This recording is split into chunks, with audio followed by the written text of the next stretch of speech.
Hey guys, it's Brie and today I'm here to do my book talk on Dreams of Gods and Monsters by Laini Taylor. Now this is the third and final book in the trilogy of Daughter of Smoke and Bone trilogy. Say trilogy one more time. No, don't. But first I would like to speak to the non-spoilery people of non-spoileriness. That's the thing. So to those people, I'm gonna say, oh, what are you doing here? This is book 3. If you haven't read book 1 and book 2, I don't really know what you're doing here, but we'll just put that aside for now. For those people who haven't read the book, I'm just gonna say that it was a great conclusion. I definitely recommend reading this series. It is a great series to explore if you're new to fantasy, I think. So what I want to leave you with is that this is a wonderful fantasy, paranormal, romance, angel, demons, not really demons, book series to delve into. So, get to it. But now I'm going to discuss Dreams of Gods and Monsters, the third book and last book in this trilogy. So if you haven't read it, get going. So, Eliza, did anyone see it coming? I sure didn't. I actually thought that she was a god star before that whole spiel about them all being god stars. I thought that she was one of the god stars that their myths were talking about. So when it came around to it that she wasn't only a descendant of an angel, but she was also counted as god star as well, I was like, brain, good on you. Good stuff, good stuff. And that epic almost massacre, oh, you go Akiva. I was so frustrated about that. They were like coming together, they were so close, and then they almost brutally killed everyone. And then that whole disappearance of despair, I was like, yes, yes, storm hunters. Oh wait, I don't think they're called storm hunters. What are they called? They're like, are they called storm hunters? Yeah. Yes, they're storm hunters. Yes. Okay, I got it right. Okay. I really wanted more from them. I really wanted them to, I don't know, be more of an integral part of the story. I don't know what I was expecting. But I loved the bit when Ziri and Lyraz saw Zuzi and Mick on the storm hunter's back. I was like, and like, they're just like these two humans who have only been in the world for like, what, a week? Have tamed a storm hunter, and like no one else in all the lands have ever really ridden a storm hunter. I was like, you go guys. Yeah. And then when Mick proposed, I was like, yes. So cute, so cute. And the truth about Diego, I was just, it took forever, but when it came out, I was like, hallelujah. And what the hell was up with frickin' Ten or Haxea or whatever you want to call her? I would like to call her backstabbing bombhole. She was not cool. She was not cool.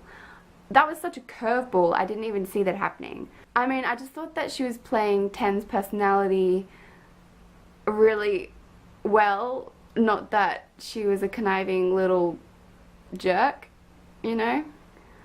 On the topic of the hamsasses, you know, the eye thing on palm of your hand, I thought it was a little bit too convenient how Akiva was just like, oh yeah, I can get rid of that for you guys. Like, I can just make it redundant and we can go hug and touch each other and fight to the death with one another. I thought that was a little bit too convenient, but oh well. Finding the pit of monsters, that was, whoa, unpredictable. I did not see that happening. I think I should have seen that happening, but I didn't. And when Eliza got there and she was all like, oh my god, oh my god, oh my god, it's gonna be the beasts. Oh, oh, oh. And then when she was like, I've seen worse, like these are not my beasts, I was like, if there's something worse than that, then count me out. You know what I'm saying? You know what I'm saying. Let's talk about Rosguts. I thought he was such an interesting character. I love seeing his backstory and I love seeing through his eyes.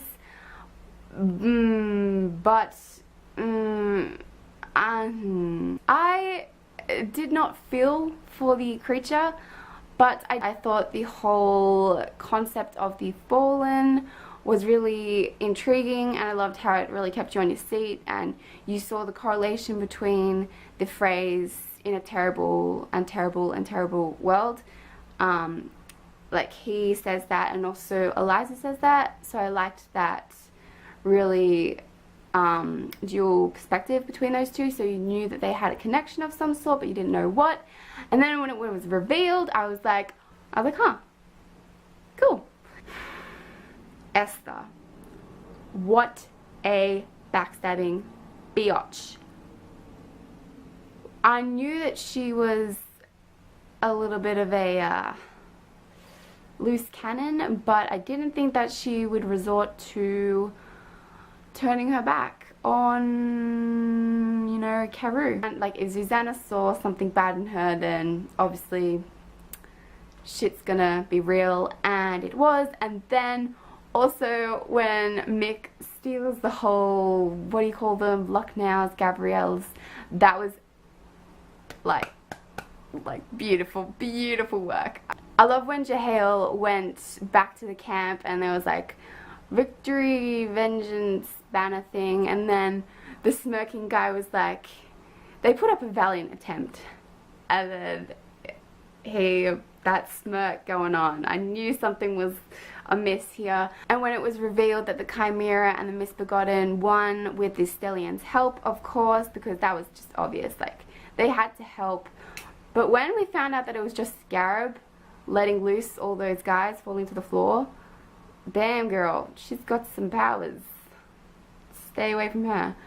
Oh, and Eliza and Scarab a thing. Did they have a thing in the cave? I don't know if they did. I'm pretty sure they did, but I don't know if they did. Can we just collaborate on this? I'm not sure. Down in the comments what you think. The moment when Ziri meets Lyraz in his own flesh, my heart just like, so beautiful, so beautiful. It was so awkward and endearing and just captivating. Oh, it was beautiful. And let's talk about the end of the book, when the myth about the god stars was in fact a prophecy. I actually really loved that twist. I thought that was so great, and I actually loved how it ended on that point. That was good. But then when it got into the epilogue, I found myself like umming and ahhing, but then I slowly started to really like where it was heading, and I loved how it ended with the wishbone breaking between Akiva and Carew. I loved that, because it was basically their own happy ending being come to fruition at last. That was beautiful. I loved it. It was such a well-rounded book, a well-rounded series overall. Everything was tied up really nicely and really neatly with no loose ends to leave me confused on. So Laini Taylor is a master. So there we have it, guys. That is my book talk on Dreams of Gods and Monsters by Laini Taylor. Hopefully you enjoyed it. I also have my Goodreads review in the doobly-doo, so if you want to go check that out, you may. So now that this trilogy is all over, I'm going to jump into Bloodlines by Rochelle Mead and finish off that whole series. I'm just going to marathon that whole series, and it's going to be a good time. So thank you all for watching, and I will see you guys in my next video. Bye.